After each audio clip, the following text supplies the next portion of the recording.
live to Peter Mathews, Professor of Political Science at Cyprus College. Hello there, Peter. And look, this is quite positive, or very positive, really. Yes, indeed. There are a lot of positive outcomes here. For example, the 100 million doses have been administered under the Biden directive about over a month earlier than the deadline, 2.5 million doses a day. The thing is, there's also some other cautionary notes, and that is the variants.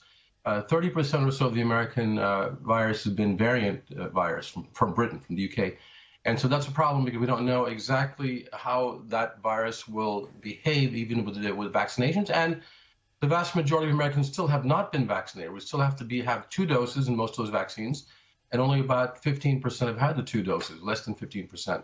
So it's moving forward, and yet it's not time now to let down the guard and open everything up too soon or prematurely. Opening up prematurely would be very dangerous, as happened in Europe, for example. Yes, and social distancing rules have been a little bit more relaxed, though, in schools at the moment due to this situation as well. I think that's a cautionary note because now they're saying that 3 feet will be okay. The CDC is saying 3 feet for students to be apart as opposed to 6 feet. Well, we're not even sure exactly if that is safe or not because they haven't done widespread testing in schools yet. When the students go back and they do have testing regularly, you'll see whether or not more children are getting infected, maybe carrying it home to their parents. We don't know yet. So I would say they have to be more cautious about everything, get the vaccines in people's arms, as fast as we can. And then it would be better to open up the schools fully as opposed to jumping the gun and doing too soon many of these openings, including indoor dining. I mean, there are people eating indoors in restaurants right now in many states, and that is very dangerous because you can't eat through a mask, right? No, it doesn't quite work that way. Now, we've seen Joe Biden fall and stumble as he was heading into Air Force One. There seems to have been this propensity for him to run or jog or move quickly, and I think it's a bit of a flashback to some of those Sleepy Joe comments that came from Donald Trump. Maybe he should just start to slow it down a little bit. He is 79 next birthday. That's an interesting point. Because he did actually injure his foot earlier, remember that? And now he's had this stumble. Maybe he should slow down a little bit more and not have to prove that he gets to jog and be a spry leader because he's spry in his mind and his leadership overall.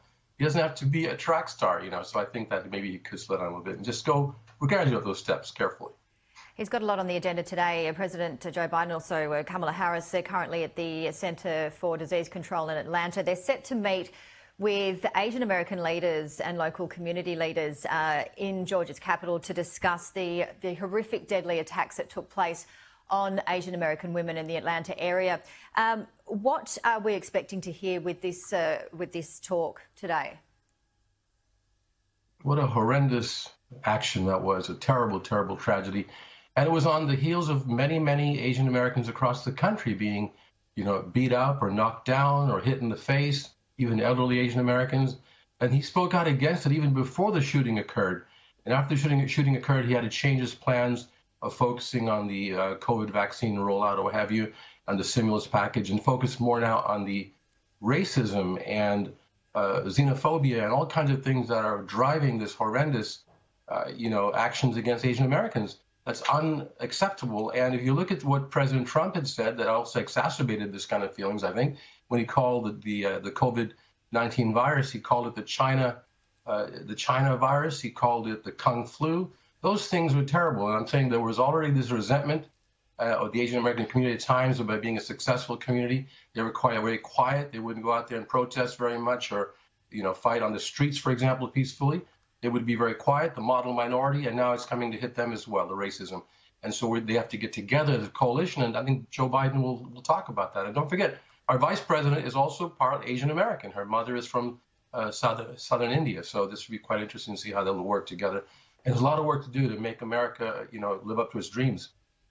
What is the temperature like in America at the moment? And when I mention the word temperature, I just mean where is emotion at? A lot of people were curious as to the 70-odd million people that voted for Donald Trump, how they would react when the election finally went the other way.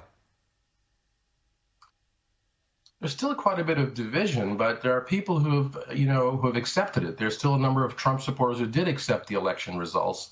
And while they're not happy about it, they're willing to live under it and to just try to win the next election. A significant number of them. But there are also a significant number of former Trump or President Trump supporters who still support him, who are pretty gung-ho about it and are bitter. And this is where you see the tip of the iceberg showing its ugly face when these kinds of racists who, some of whom supported the Trump coalition actually go out there and take physical action against people of other ethnicities other than the white majority. And this is a real tragedy for America because this is a land of immigrants. And the best vision is for everyone, conservative or liberal, progressive or populist, to be accepting of everyone as full-fledged Americans, as full human beings. That's the way democracy would work. Peter, mental health is a major concern. A lot of experts are saying it's a shadow pandemic, and including our children, school children, due to lockdown. Reuters conducted a survey across schools, 74 districts that responded. 74% reported multiple indicators of increased mental health stresses with students. What is the situation with the schools and lockdown across the US? We spoke about it earlier before, but in terms of mental health. It's definitely had an impact. I mean, it's not most natural or feasible for children to stay at home and study remote all the time for a whole year now. And they miss their friends. They miss learning in a collective environment. They miss the nurturing of the teachers. And it's bound to have had some impact. I mean, my own daughter the other day said, "Daddy, I want to go back to school." And then she's also caught and torn between not catching the COVID. So she's still online remote, and she's safe that way, and she's accepting it. But she does miss her friends. I mean, she talks to them on Facebook, on her iPad, and she does communicate and play the video games with them for when she's out of school. There's some socialization there. It's not the same as being right there with the children in the classroom and having to be focused on studies in a very cooperative and competitive way.